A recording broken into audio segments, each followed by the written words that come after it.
নমস্কার সবাইকে। তো আজকে আমি বানিয়েছি সজনে ফুলের চচ্চড়ি। তো সজনে ফুলটাকে আমি ভালো করে বেছে নিয়েছি। বেছে নেওয়ার পর ভালো করে ধুয়ে নিয়েছি। এরপর দিলাম আমি মিক্সিতে 1 চামচ সর্ষে আর 2টো কাঁচা লঙ্কা দিয়ে আমি এটাকে পেস্ট করে নিলাম।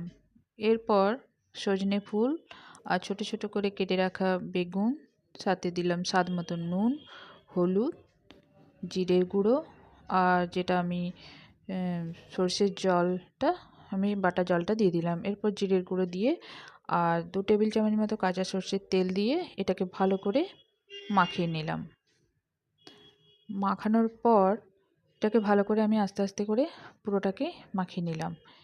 এরপর আমি উনানে বসিয়ে এটাকে হাই ফ্লেমে ফুটিয়ে নিয়ে ঢাকা দিয়ে 15 মিনিটের জন্য আমি ফ্লেমটাকে মিডিয়াম করে নিলাম। এরপর বেগুন থেকে ফুল থেকে যে জলটা বেরিয়েছে সেই জলেই এই রান্নাটা হয়ে গেছে, আমাকে এক্সট্রা কোনো জল দিতে হয়নি।